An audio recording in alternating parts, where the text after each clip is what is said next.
திருச்சிற்றம்பலம். ஓம் விக்னேஸ்வராய நமக. அன்பர்களே, இந்த பதிவிலே நாம் பார்க்க இருப்பது நடிகவேல் எம்.ஆர். ராதா அவரது ஜாதகம். இது இணையதளத்தில் பெறப்பட்ட ஜாதகம். ஆனால் இது ஓரளவு நம்பத்தகுந்த ஜாதகம் என்று சொல்லப்படுகிறது. எம்.ஆர். ராதாவை பொறுத்தவரை அவரிடத்திலே அவர் ஒரு நாத்திகவாதி தான். அவர் அப்படித்தான் தன்னை காட்டிக்கொண்டார் கடைசி வரையிலே. ஜாதக நம்பிக்கை சிறிதும் இல்லாதவர். இருந்தாலும் அவருடைய வாழ்வில் ஏற்பட்ட சூழ்நிலை ஜாதகத்தை அவரும் நம்பக்கூடிய ஒரு சூழ்நிலையை அவருக்கு ஏற்படுத்தியது. பிற்காலத்திலே அவர் சிறிது மனமாற்றம் அடைந்து சில ஆன்மீக, அதாவது தெய்வ பக்தி வேடங்களிலும் கூட அவர் நடித்திருக்கிறார். இப்போ இவருடைய ஜாதகத்தை எடுத்து பார்த்தீர்கள் என்று சொன்னால், துலா லக்னம், 3 செவ்வாய், 4 கேது, 5 சனி பகவானும் சுக்கிரனும் லக்னாதிபதியும், அதாவது லக்னாதிபதி சுக்கிரனும் சனி அருமையாக சேர்ந்திருக்கிறார்கள். அங்கே சனி பகவான் மூல திரிகோணத்திலே ஆட்சி பெற்று இருக்கிறார். மிகப்பெரிய யோகாதிபதி இந்த துலா லக்னம்.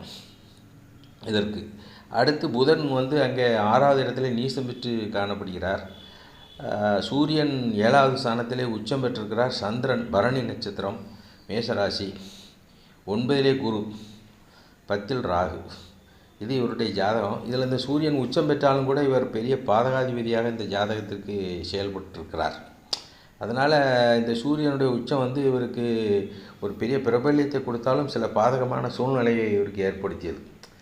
எப்படி என்று சொன்னால், 1967ஆம் ஆண்டு ஜனவரி மாதத்தில் எம்ஜிஆருக்கும் இவருக்கும் கருத்து வேறுபாடு காரணமாக எம்ஜிஆரை சுட்டு அதனாலே இவருக்கு அந்த நேரத்தில் இவர் மிகவும் சிக்கலான சூழ்நிலையிலே அகப்பட்டார். அந்த சூழ்நிலையில் இவருக்கு ஒரு 7 ஆண்டு காலம் சிறை தண்டனை ஏற்பட்டது. அதற்கு பிறகு அது 4 ஆண்டுகளாக குறைக்கப்பட்டது. சூரியன் இவருடைய ஜாதகத்தில் பாதகாதிபதியாகி உச்சம் பெற்றதுனால அந்த மாதிரி பாதகமான சில சூழ்நிலைகள் இவருக்கு ஏற்பட்டது. அதே போல் வியாழன் 9ல் இருப்பது சிறப்பு என்றாலும் துலா லக்னத்துக்கு அவர் மிகப்பெரிய எதிர்ப்பான ஒரு கிரகாதிபதி அவர். சூரியனும் குருவும் துலா லக்னத்துக்கு எப்பவும் கெடுதல் செய்கிறதுலேயே குறியாக இருப்பாங்க. அவர்கள் வலிமை பெறுவது அந்த லக்கணத்துக்கு சாதகமான சூழ்நிலையை ஏற்படுத்தாது. திடீர்னு ஏதாவது எதிர்ப்பை ஏற்படுத்தி கவுத்தி விட்டுரும். அது இவருடைய வாழ்க்கையிலே அனுபவபூர்வமாக பார்க்க முடிந்தது. அதோடு 1967 சனி பகவான் மீன ராசியிலே சஞ்சாரம் செய்தார். அப்போ இவருக்கு 7.5 சனி ஸ்டார்டிங். அதிலிருந்து கிட்டத்தட்ட ஒரு 7.5 முன்னும் பின்னுமா ஆக்சிலேஷனாக ஒரு 74 வரைக்கும், அது 74 தான் இவர் விடுதலை பெற்றார். ஆக அந்த 7.5 சனி காலத்தில் ரொம்ப கஷ்டப்பட்டு போனார். அதற்கு பிறகு இவர் கொஞ்சம் ஒரு சில தற்செயலாக சில ஜோதிடர்களுடைய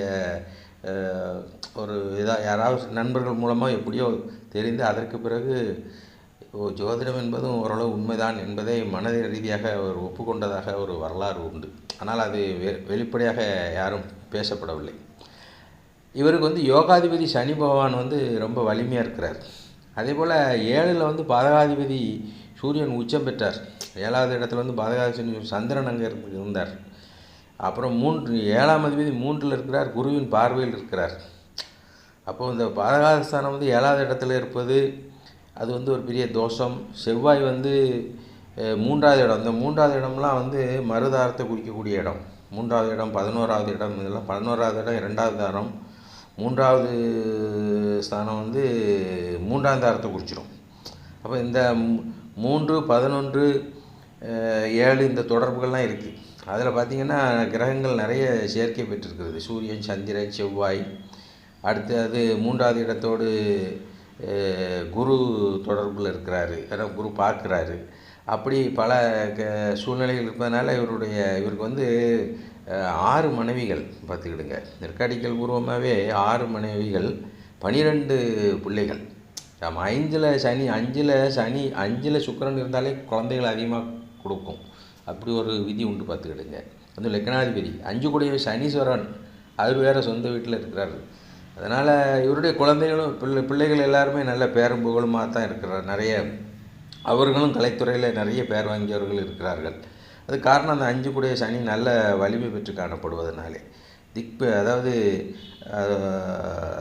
அவர் வந்து கும்ப ராசியிலே மூலத்திரிகோணம் பெற்று சிறப்பாக இருக்கிறார். இப்படி இவருடைய ஜாதக நிலைகள் இருக்கிறது. பொதுவாக நாத்திக கருத்துள்ளவர்களும் ஜாதக நம்பிக்கை உள்ளவர்களாக இருந்திருக்கிறார்கள். நன்றி, வணக்கம்.